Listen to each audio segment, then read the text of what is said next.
Okay, we are recording. Shalom and welcome to Covenant Calendar Club. We're so glad that you are here, and we pray that you'll be richly blessed by the word of Yahuwah as it's expressed out of the mouth of our teachers concerning his blood-ratified covenant calendar. And we would like to just give you a warm shout. We're going to unmute our mics. Welcome you. Shalom. Hello. Shalom, everyone. Welcome, everyone. Shalom, shalom. Shalom. Shalom. Shalom. And with that said, we're going to go ahead and turn the screen over to Charlene, who's going to be our teacher this evening. Thank you, Charlene, and thank you, Abba, for what we're about to receive. I just want to welcome everybody tonight, and as we get started on this study for the Honour of Lepers, just want to let you know that we are going to see some extraordinary things tonight with this story on the Honour of Lepers. It's found in two chapters of 2 Kings chapter 6 and 7. And one of the things that the lepers said is, why are we going to sit here until we die? We just can't be doing this. So I just hope you have fun with this study. Lots of little things that we can compare some of ourselves to this experience that the lepers had. But we want to start out first with some words of wisdom. Yahuwah is presenting to the minds of many divinely appointed precious gems of truth that are appropriate for our time. Yahuwah has rescued these truths from the companionship of error, and he has placed them in their proper framework.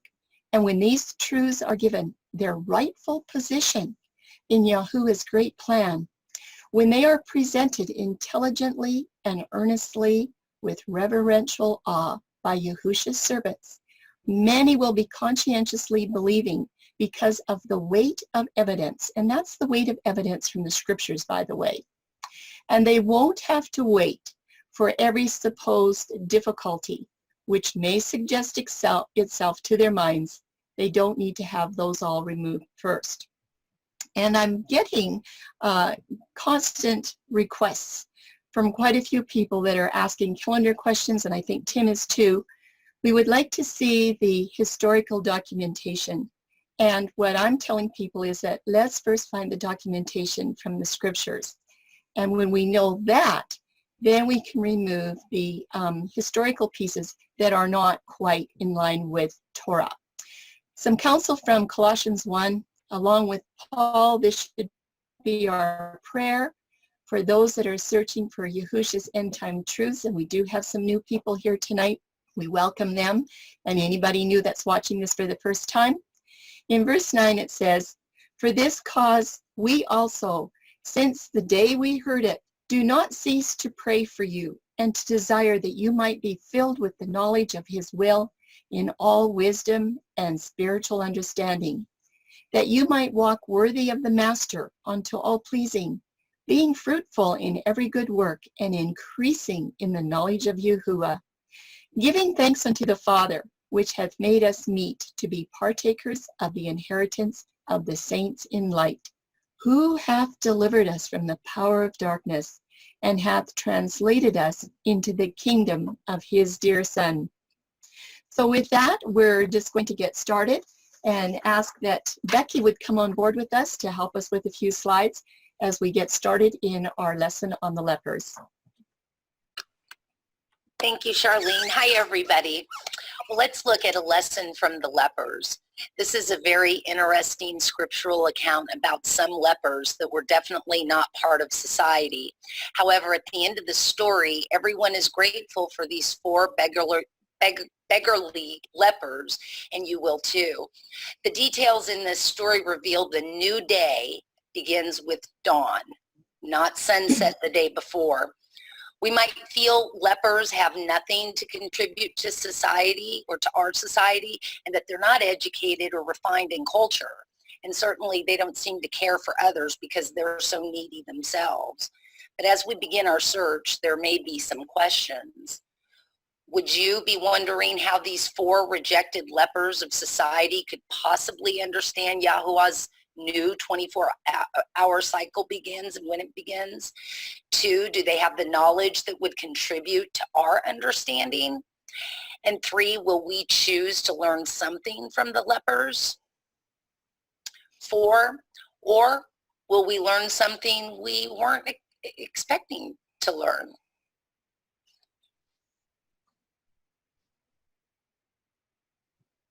We should know by now, after a thorough examination of Yahuwah's calendar for day start, month start, and year start, there should be a good understanding that his covenant of the day begins with light in the morning, the moment when night is over and the new day enters. With over 35 Bible testimonies, along with the strongest witness that's in the ministry of Yahushua, there shouldn't be any reason or need to examine yet another day study. However, this leper study has a special purpose for those aligning with the covenant calendar. The experience of the lepers is one that many of us will go through these last and end times. The lepers have something to teach us. Yes, they absolutely do have something to teach us, and we're just going to do a little bit of an introduction to this before we get started reading all of the verses. I'll do this slide, and then Becky will join us on slide number 8. And the story does begin in 2 Kings chapter 6, verses 24 to 33. It's about the land of Samaria. They were experiencing severe difficulties and problems. There was a very, very severe drought that had inflicted the people. They didn't know what to do next. And then Ben-Hadad of Syria moved in with his army, and he laid siege upon the city of Samaria. Food was at a premium, to say the least. We're going to find out about that as we read the verses. And the extreme hunger was so severe that people were beginning to eat their own children. We'll read about that as well. Samaria's King Jehoram, who happened to be the son of King Ahab, was blaming everything on Elisha. And by the way, because he was a son of King Ahab, who was a very wicked king, it could be that King Jehoram was starting his day at a different time than what the Torah teaches. So we're going to find out about that tonight. And his intent was to plan and act upon a scheme to kill Elisha and to get rid of him, because he thought Elisha was causing all the problems. So Becky's going to go ahead and read our next slide.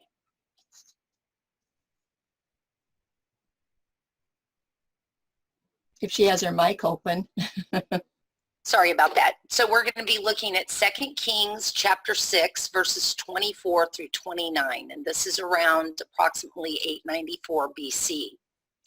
And it came to pass after this that Ben-Hadad, king of Syria, gathered all his hosts and went up and besieged Samaria.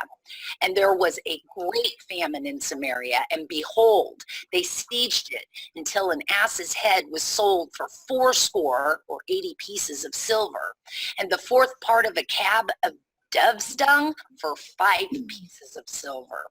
And as the king of Israel, King Jehoram,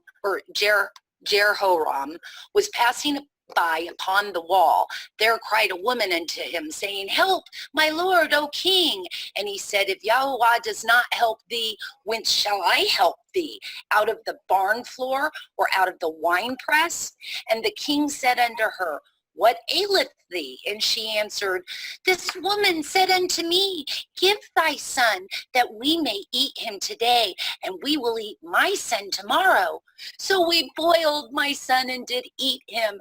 And I said unto her the next day, Give thy son, so we may eat him. And she hath hid her son. Gross. I just want to make note there that this is 894, so this is kind of late. It's about 894, about 200 years before Hezekiah's sundial, just to give you a reference there. Okay, we have our king coming in to read. And it came to pass, when the king heard the words of the woman, that he rent his clothes, and he passed by upon the wall, and the people looked, and behold, he had sackcloth within upon his flesh. And he said, Yahuwah, do so and more also to me, if the head of Elisha, the son of Shaphat, shall not stand on him this day. Question, which day? a day that ends at sunset, or a day that ends with the break of daylight? Mm-hmm.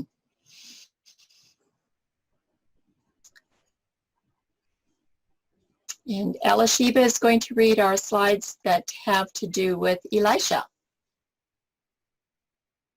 2 Kings 6:32 to 33. Elisha has no fear. But Elisha sat in his house on that day, and the elders sat with him. And the king sent a man from before him. But ere the messenger came to him, he said to the elders, See ye how this son of a murderer hath sent to take away mine head this day? Look, when the messenger cometh, shut the door and hold him fast at the door. Is not the sound of his master's feet behind him?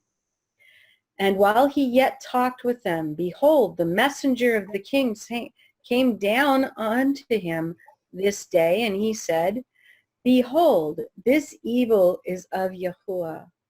Why should I wait for Yahuwah any longer? 2 Kings 7:1. What was Elisha's response? And Elisha said, Hear the word of Yahuwah. Thus saith Yahuwah, tomorrow about this time shall a measure of fine flour be sold for a shekel, and 2 measures of barley for a shekel in the gate of Samaria. Then a Lord on whose hand the king leaned answered the man of Yahuwah and said, Behold, if Yahuwah would make windows in heaven, might this thing be? And he said, Behold, thou shalt see it with thine eyes, but shall not eat thereof. Question: Is King Jehoram's referral to this day the same as Elisha's referral to his tomorrow?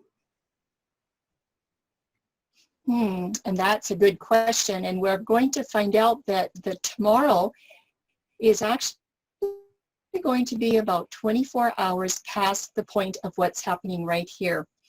But we should just go ahead and take a look at the definition for tomorrow. In Hebrew, it's makar, and the definitions from Strong's, which is H4279, say this: tomorrow, in the time to come, in the future, or tomorrow as the day following the present day, or in the future time. And in this study, we're going to seek to answer these questions. When is the juncture for the next cycle exchange? And does the cycle exchange arrive at sunset, as most Christian Sabbath keepers profess that it does, and what we used to do a long time ago?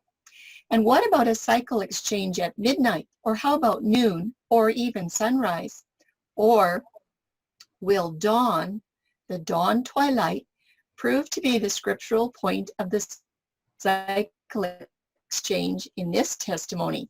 So those are the questions that we want to look at as we go through this study. So Vivian's going to help us with some of the leper slides. Okay. 2 Kings 7, 3-5. The lepers have a plan. 3. And there were 4 leprous men at the entering in of the gate. And they said one to another, Why sit we here until we die? If we say, we will enter into the city, then the famine is in the city, and we shall die there. And if we sit still here, we die also. Now, therefore, come and let us fall unto the host of the Syrians. If they save us alive, we shall be alive. And if they kill us, we shall but die. And they arose up in the twilight to go into the camp of the Syrians. And when they were come to the uttermost part of the camp of Syria, Behold, there was no man there. Wow. Thank you very much, Vivian. So twilight's a really important word here in this particular study. And the question is, which twilight is this? Did they raise up in the dusk twilight, or was it the morning, the dawn twilight? Well, let's look at the definitions of twilight with Becky here for a couple of slides. Okay, we're going to look at the Strong's H5399, Neshef, from the OT 5398, properly a breeze, i.e. by implication, dusk, when the evening breeze prevails. In the King James Version, we have dark. Number 2, dawning of the day, morning, night, twilight. When we look at the Strong's H5398 with Neshaf, we have a primitive root, to blow, i.e. blow up fresh as the wind, and again in the King James Version, blow. The etymological dictionary of the Hebrew language, twilight, Neshef, excuse me, we have the first definition, to blow fiercely. The second definition, to become dark. The third definition, evening twilight, evening. Morning twilight properly denotes the time of the evening breezes. See Genesis 3:8, when Yahuwah walked with Adam and Eve in the Garden of Eden. And then our fourth definition is blowing. So we have quite a bit for twilight than just an evening in these definitions. Looking into the interlinear scripture analyzer, this translates the word as the gloaming. Now, when we go to the Webster's Encyclopedia Dictionary, it claims the word gloaming is of a Scottish origin for fall of the evening, twilight evening period. These four definitions designate twilight first as evening and second as dawn. Will this hold true in this study? 2 Kings chapter 7 verses 6 and 7. The Syrians flee. And why did the Syrians flee in such a terrified haste? Verse 6 says, for Yahuwah had made the host of the Syrians to hear a great noise of chariots and a noise of horses, even the noise of a great host. And they said to one another, lo, the king of Israel hath hired against us the kings of the Hittites and the kings of the Egyptians to come upon us. So we see that Yahuwah had created a miracle that terrified the Syrians to the bone. They fled with only the clothes on their back. In verse 7, wherefore they arose and fled in the twilight and left their tents and their horses and their asses, even the camp as it was, and fled for their life. So which twilight? According to the definitions, this can be an evening or a morning twilight. So we're going to look at some confirmation that follows in verse 12. Yes, we will. And we're just going to have Vivian come in and do some leper slides for us. 2 Kings 7 verse 8. Miracles and surprises for the lepers. Upon entering the camp, the hungry lepers began feasting on all the food and stashing valuable items. However, it is very important to note the honorable thoughts of the lepers. Verse 8, and when these lepers came to the uttermost part of the camp, they went into one tent and did eat and drink and carried thence silver and gold raiment and went and hid it, and came again and entered into another tent and carried thence also and went and hid it.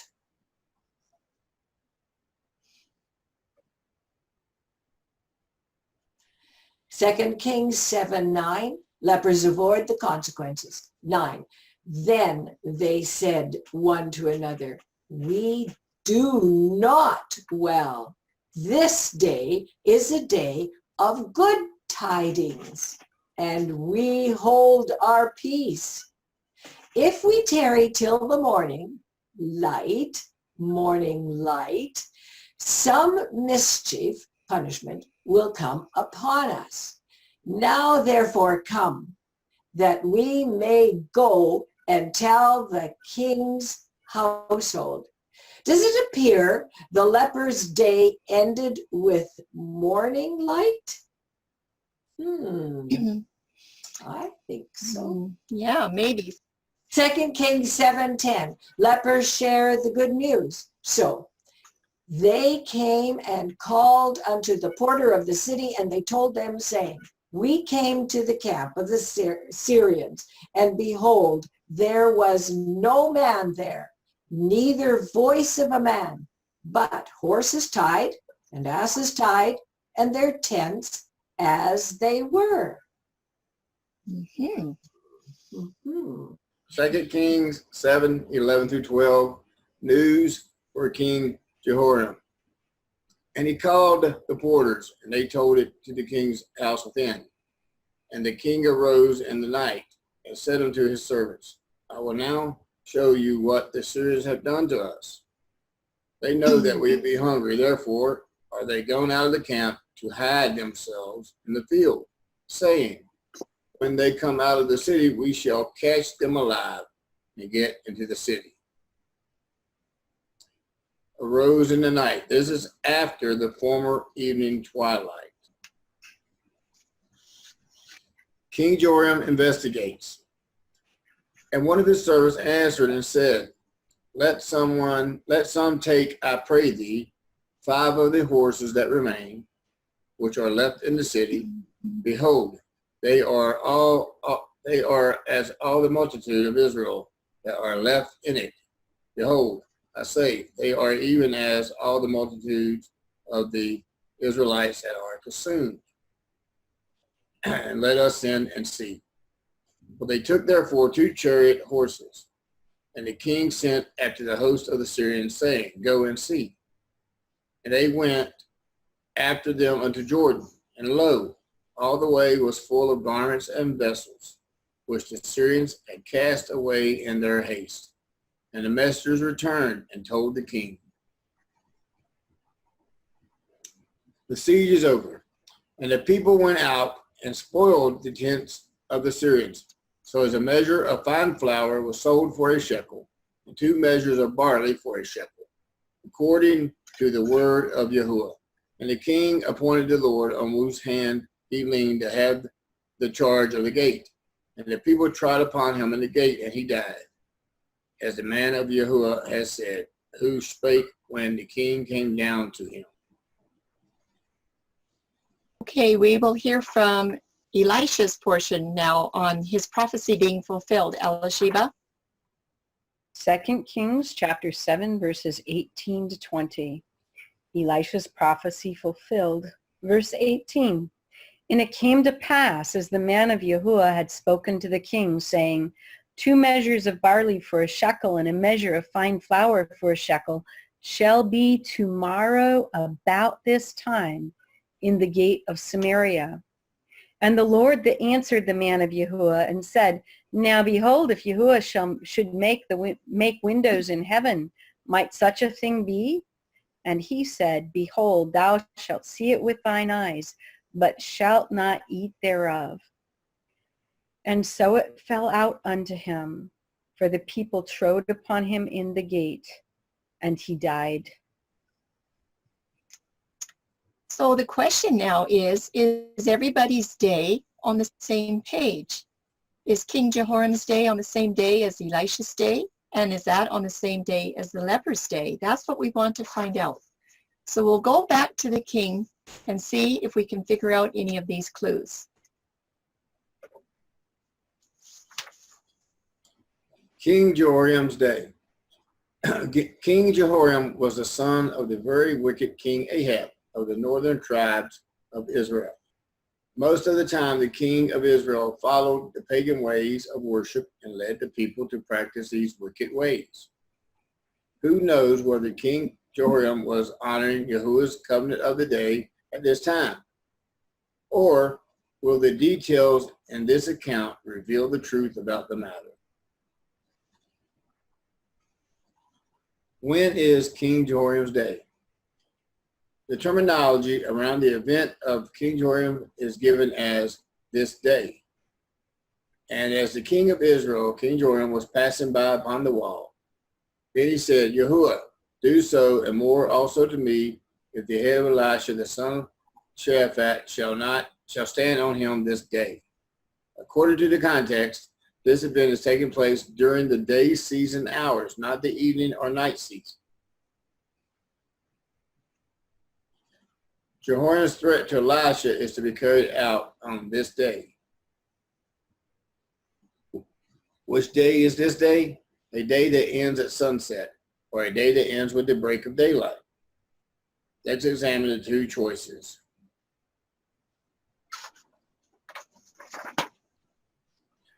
When does King Jehoram's day begin? Night season or day season? Okay, at sunset or next sunset, or at dawn to the next dawn. Depending on when King Jehoram's day begins, he only has so much time to carry out his death threat against Elisha before his day ends. Now, with a sunset day, the threat given during the day season will be in less than 12 hours. At dawn, when a dawn day, the threat given during the day season can extend nearly 24 hours. So this is important to notice that if his day starts with the sunset, okay, we're already into the day season here, just about at the end of the 24-hour period. That means that there isn't too many more hours left in this particular 24-hour cycle. I would say maybe 9 hours are left until the sunset would come and change the day to the next day if the king is using a sunset day. But if he starts his day in the morning at dawn, and let's just say we've got 3 hours into our day season, then he's probably got quite a bit more time until we get to the next morning. It's certainly more than 9 hours, probably closer to about 15 hours. But anyway, Elisha has something to say about this too. When is Elisha's day? The terminology around the events of Elisha is given as tomorrow. 2 Kings 6:32 and 33. But Elisha sat in his house on that same day of the king's proclamation. And the elders sat with him, and he said to the elders, See ye how this son of a murderer hath sent to take away mine head this day? Look, when the messenger cometh, shut the door, and hold him fast at the door. And while Elisha, yet talked with them, behold, the messenger came down unto him this day. And 2 Kings 7:1, and Elisha said, Hear the word of Yahuwah. Thus saith Yahuwah, tomorrow about this time shall a measure of fine flour be sold for a shekel, and 2 measures of barley for a shekel in the gate of Samaria.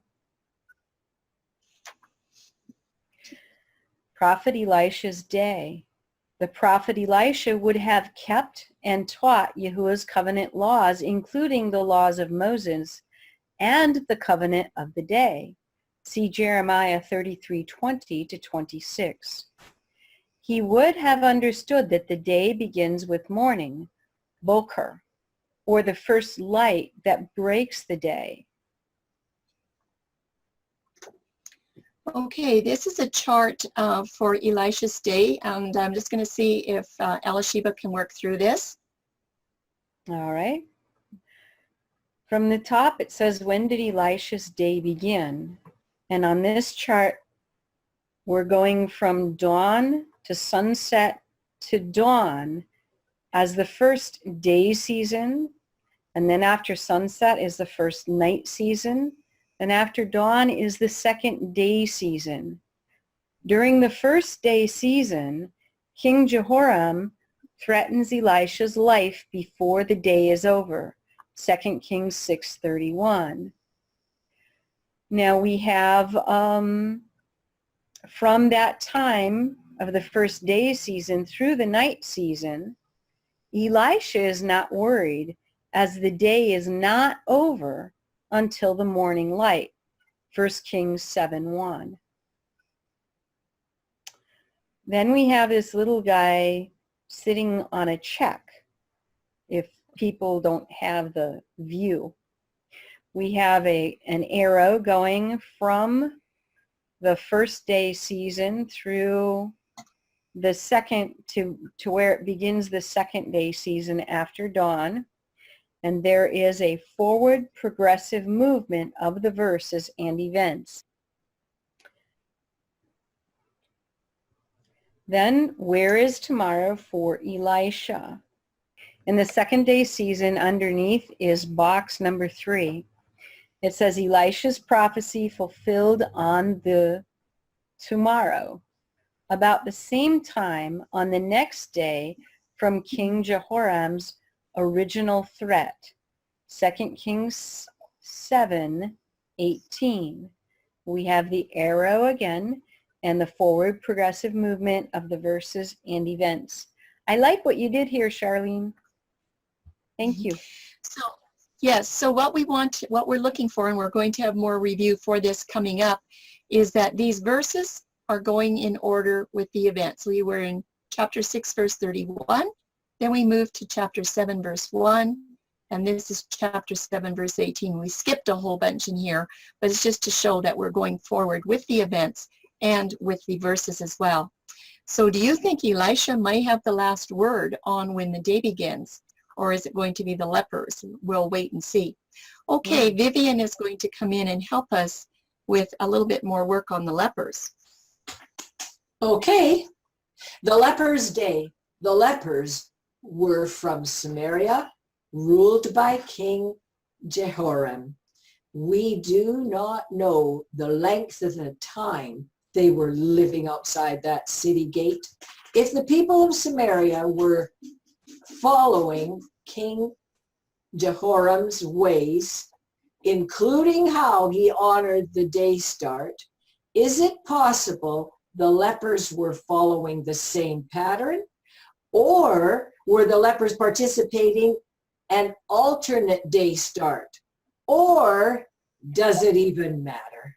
The lepers will have the clues to solve this whole mystery.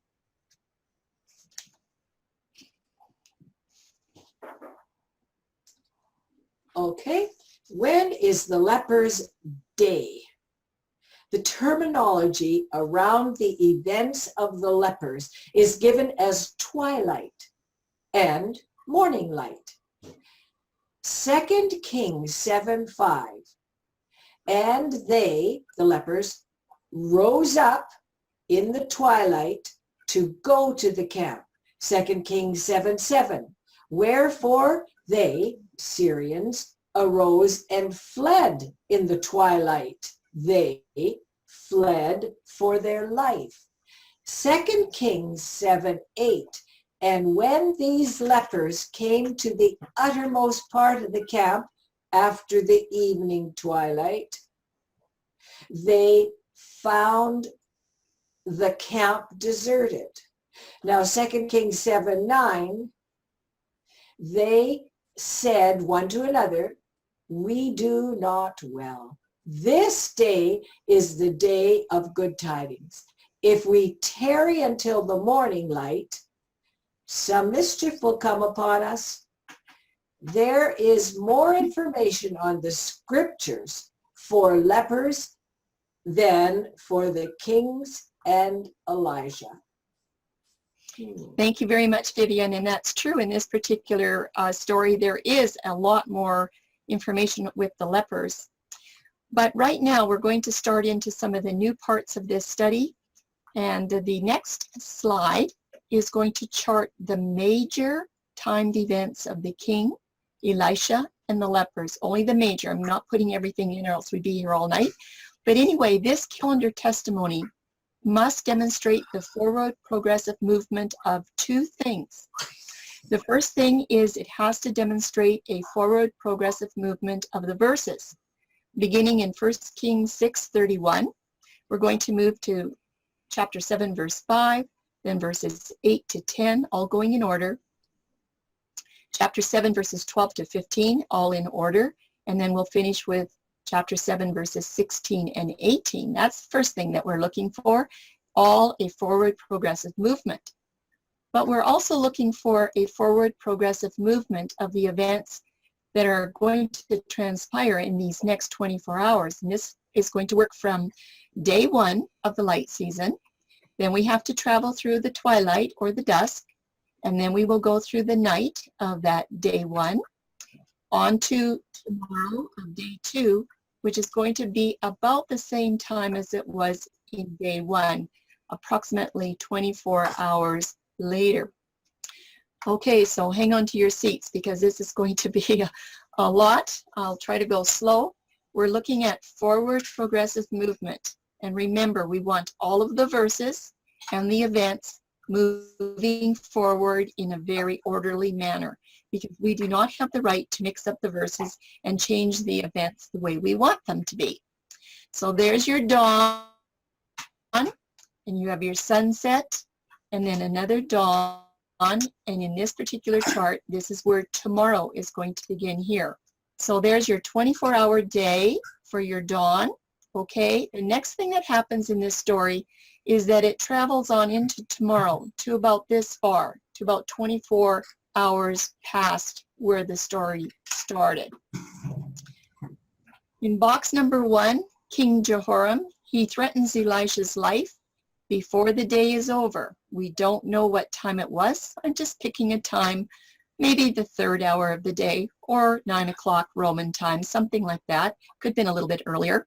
But anyway, he's got a threat on Elijah's life. We are skipping a couple of events and moving right into the lepers. They rose up at the Erev twilight or the dusk twilight. That happens after sunset.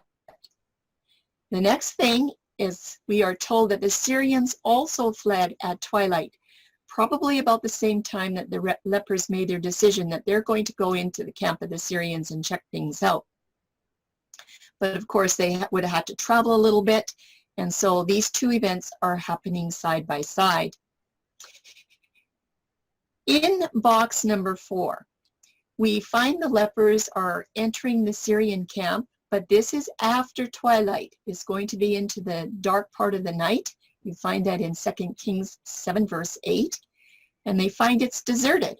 And they're there feasting on the food and the treasures, the silver and the gold, and all the clothing, that stashing it away. And then they remember that their good tidings have to be shared with those in the city. But it's very interesting that the scripture account says in verse 9, they needed to do this before the morning light. And they said, if we don't do this, we're going to come into some mischief or punishment.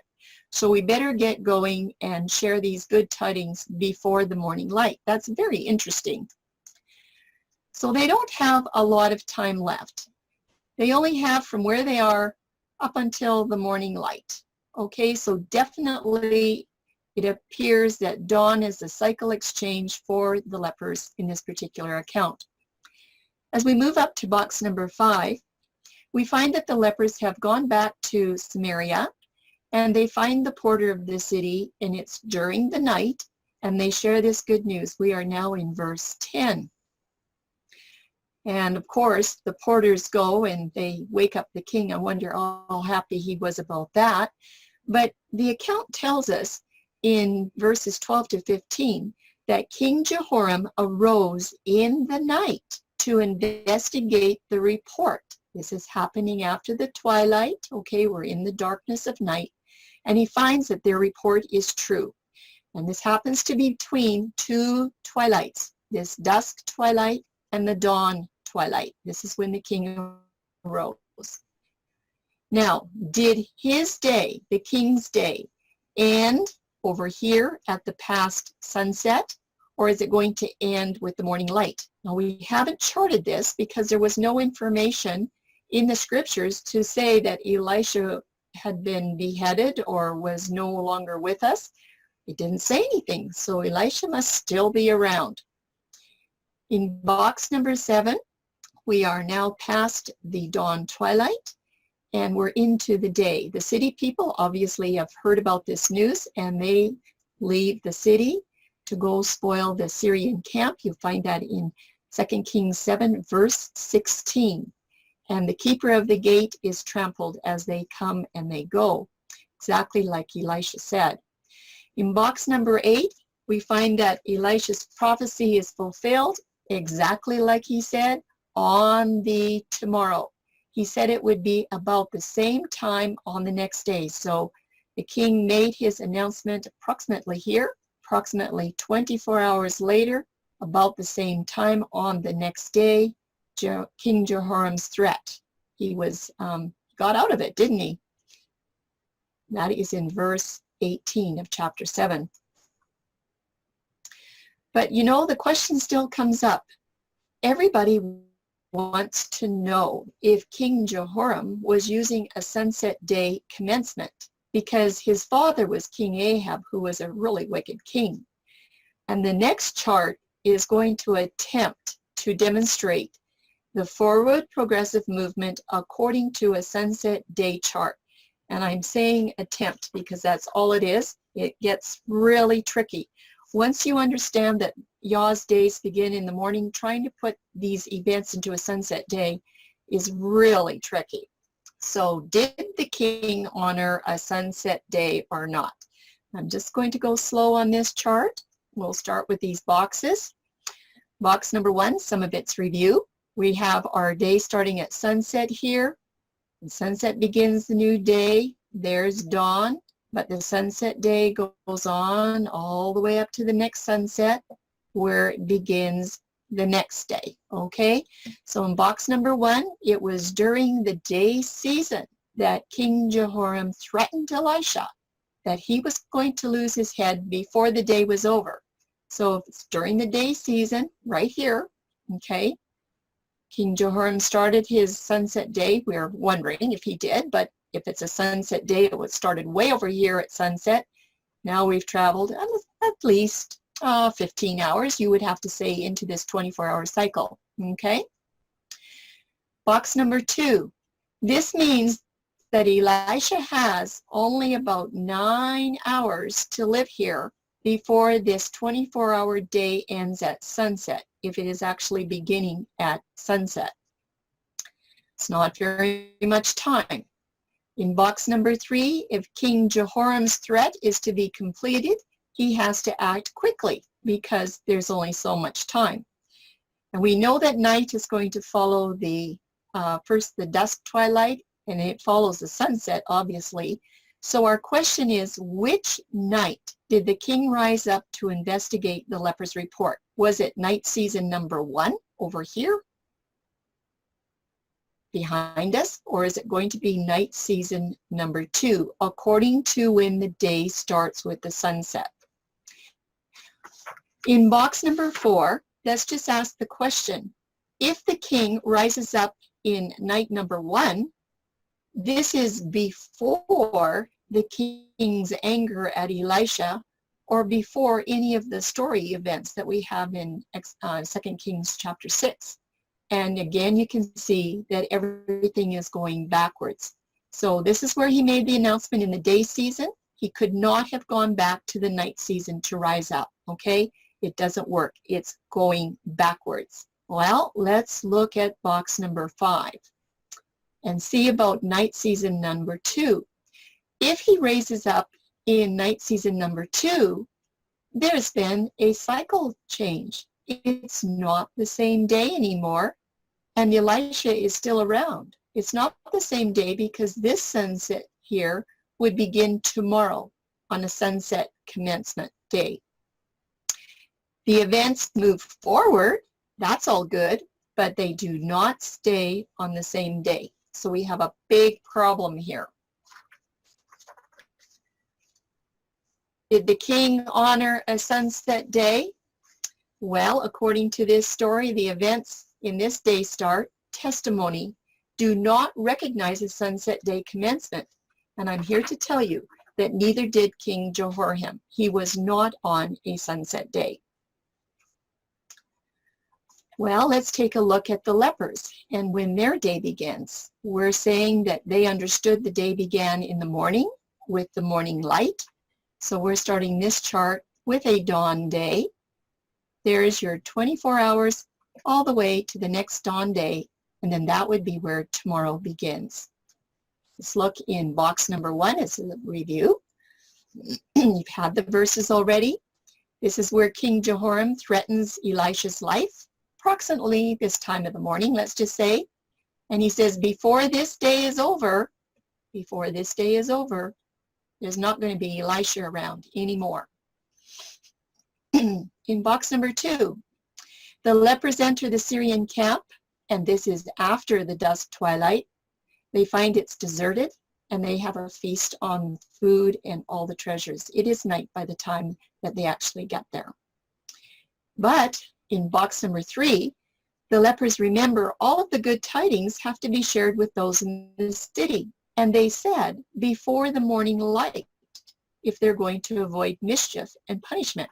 So here they are in the night season, and they know they only have till the morning light where they have to make a decision. In box number 4, King Jehoram arises in the night because they went back, remember, to the city. They gave a report to the porter, and the king investigates the report. Oh my goodness, it is true. And this is during the night season, this number 1 night season right here. It is impossible for his day to end at this former sunset. There's no scriptural details at all in this story about that. In box number 5, we have Elisha's prophecy being fulfilled, and it is absolutely on the tomorrow, and it is about the same time on the next day. So the dawn starts tomorrow, and from the first day approximately to where Elisha is on the second day, it's approximately 24 hours. And that's exactly what King Jehoram said, that there was going to be a threat to Elisha before the next day. Well, the record of events shows that the leper's new day arrives at dawn. Everything is in order. Was everybody on the same page? Again, we have our dawn day starting, goes 24 hours, and then this story pops into the next day for just a little bit. And we know that King Jehoram knew that the day did not end at sunset because Elisha was still unharmed 24 hours later.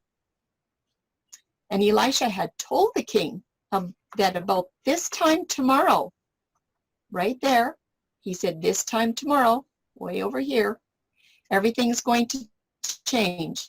Elisha knew that the tomorrow would begin with the morning light ushering in the next day. And sure enough, the lepers found the food and treasures long after twilight, and they knew that the morning light was going to change the cycle.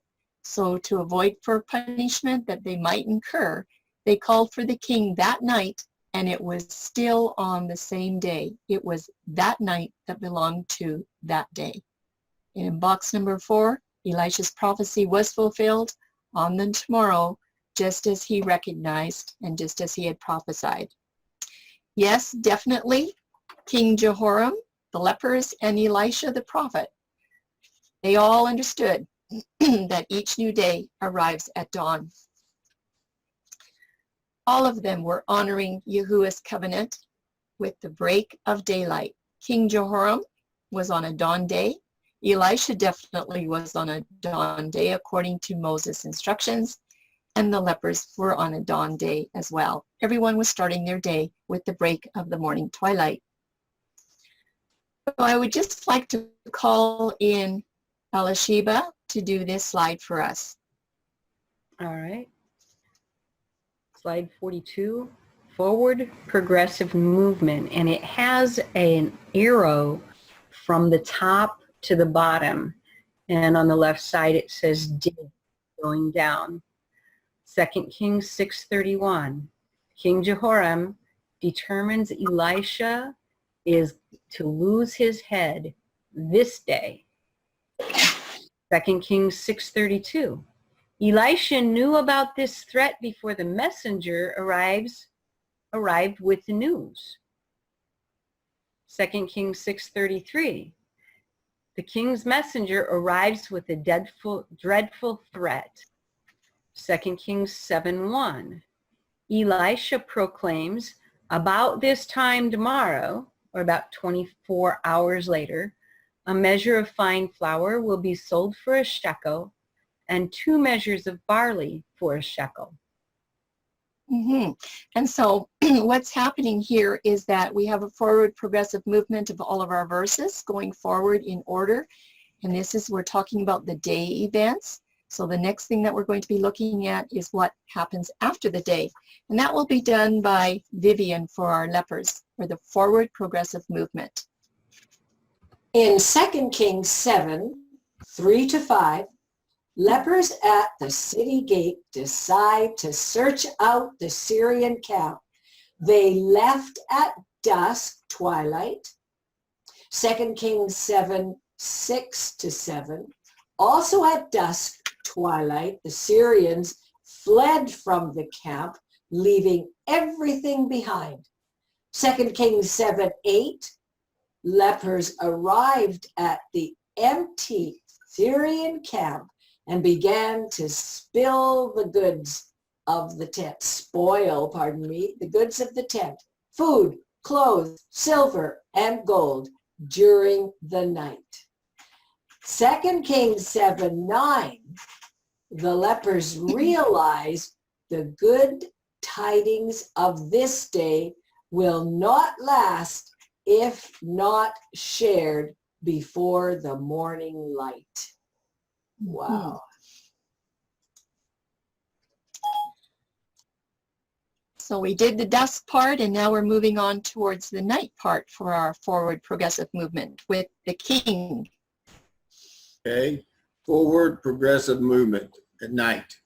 2 Kings 7:10. The lepers head back to Samaria and call for the porter on that night. 2 Kings 7:11-12. King Joram rises in the night to hear a report that he doubts. 2 Kings 7:13-15. The king sent servants with chariots and horses to investigate. The report is true. And we have one more in our forward progressive movement. After the night comes the morning, moving forward in 2 Kings 7:16. The Samaritans also went out and they spoiled the tents of the Syrians.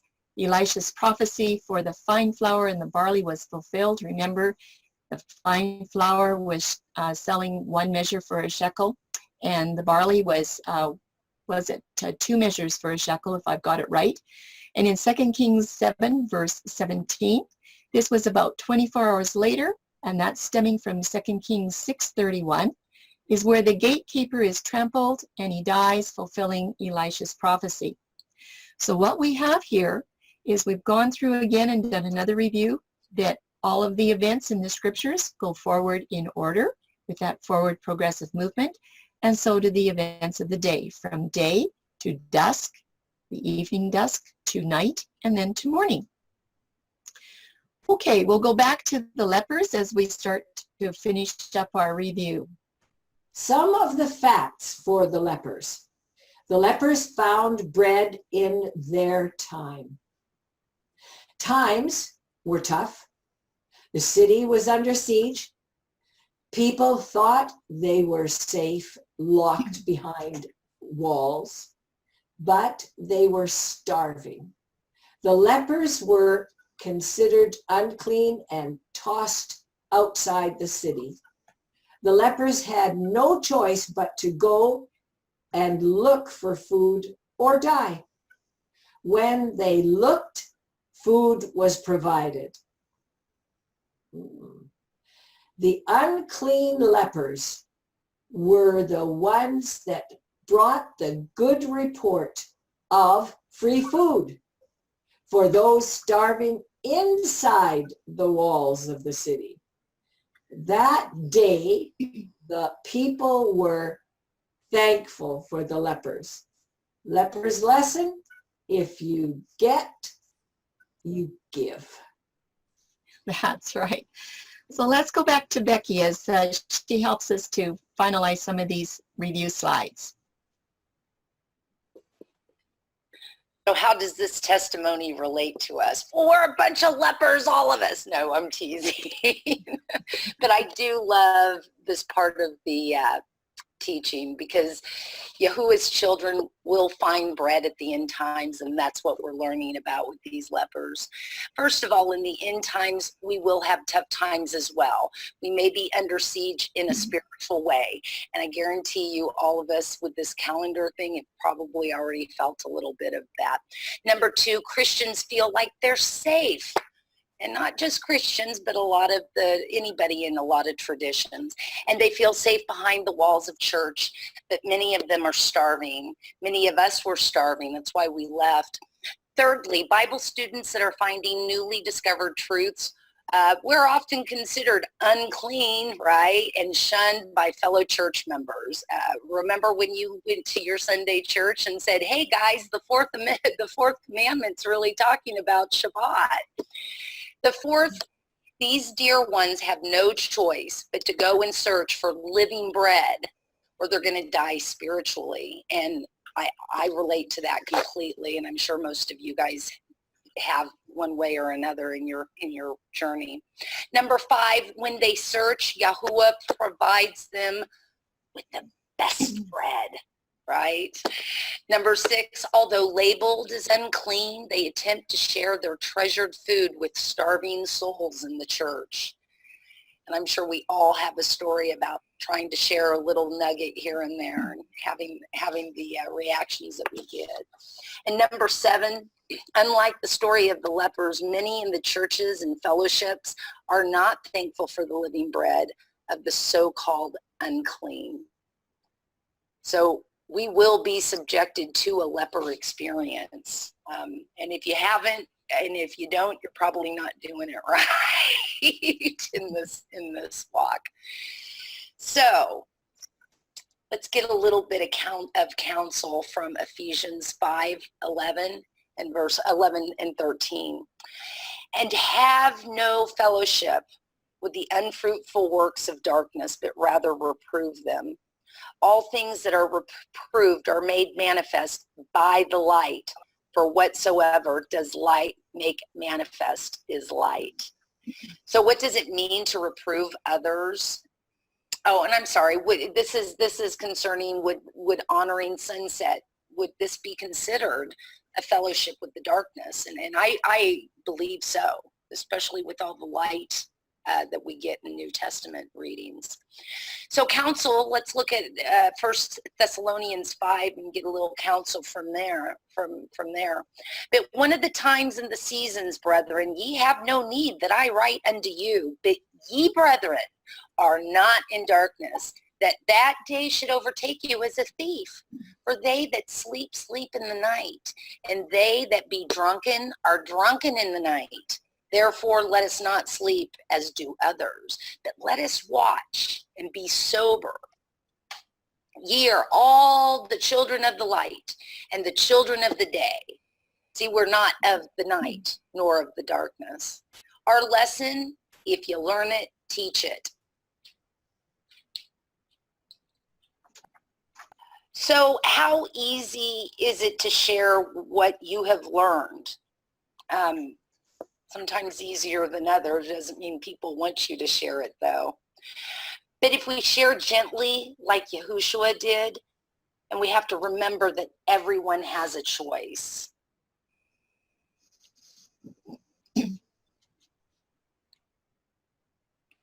So share what you have found, but allow the Ruach to convict.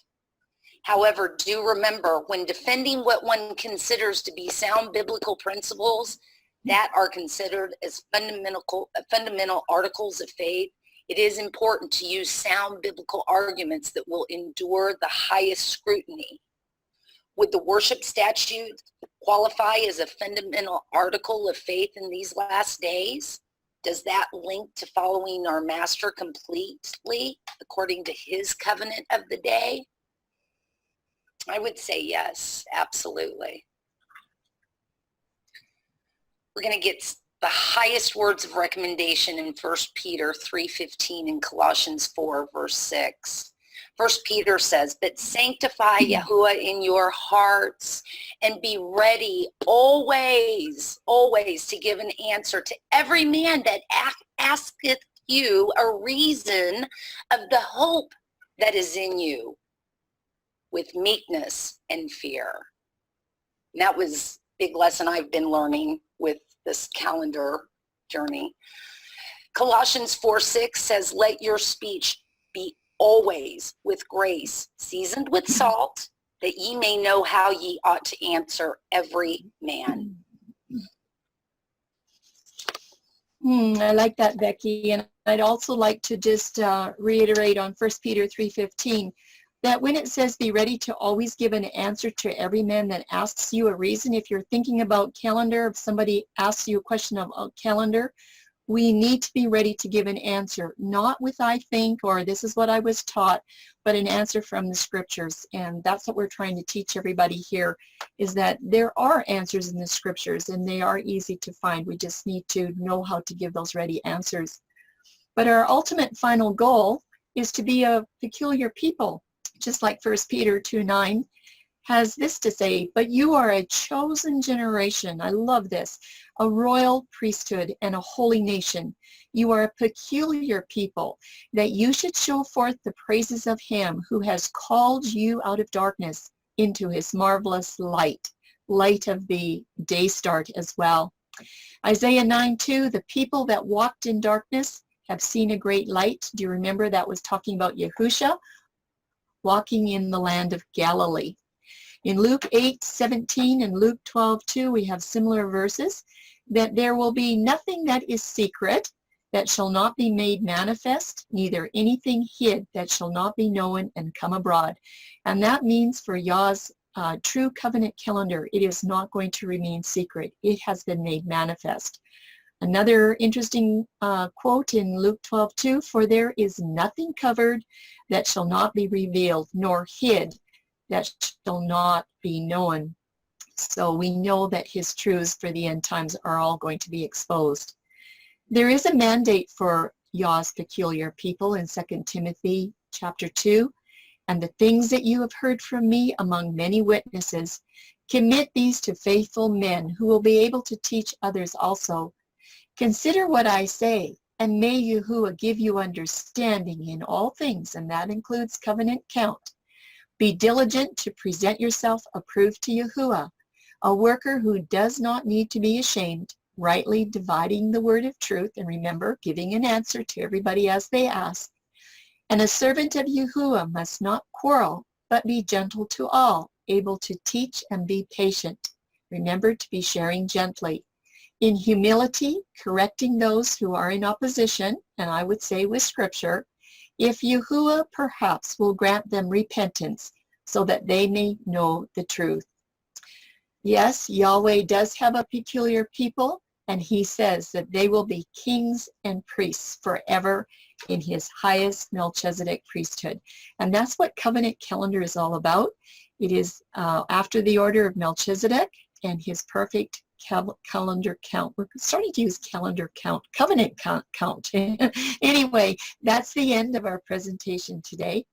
And if you have any questions or you need extra help, just send us an email to either Timothy or myself, and we would be happy to help you if we can. And we'll just leave some time for questions and answers or discussion. Thank you, everybody. That's it. That's all she wrote. Thank you, thank you, thank you. Thank you, Charlene. Thank you, Tim. Thank you, everybody who participated, all the readers. You guys made it real special. It was nice hearing the readers like that. And any questions regarding forward progressive movement? Yeah, Rod, or Becky rather. Comments? I had a couple of questions. Did we establish that this happened, about 100 years before the sundial event? I don't know. Did we? Or was this after? Yes. We said, didn't we say 897? And the sundial was around 700, so about 200 years before the sundial event. Okay. And then because I have a theory. I think this whole sunset thing really came out because of some of the studies I was doing. I think this all came out of that Babylonian exile or captivity. The second question that we had, is there some kind of a Torah statute that puts out some precedent of why those lepers knew that once the second day or the day cycle restarted, that if they didn't tell the porters and the king prior to the day that they found it, that there was going to be that mischief that happens? Is there something that relates in Torah that, if you find something, you have that day to turn it in or what have you? I mean, have you guys found any correlation with that? I'll go ahead and answer, and Tim, if you have an answer, you go ahead and open your mic as soon as I'm done. Exodus 12, where we have the Passover story, we have the Passover lamb is to be eaten all night. You could handle that Passover lamb and eat it all night. But before the morning light came, the Passover lamb, if there was any leftovers, had to be burned before the morning light. That's what I can think of right off the start. So that is telling you right there that the morning light is changing the day. That's where the cycle changes, is at the first light of day. Tim, do you have anything else to add to that? Yeah, there was other sacrifices that had to be eaten during the same day or the same 24 hours. And some of those sacrifices were done after the sun had set. They were to be done in the twilight. And that's just another proof of the dawn start of the day. And if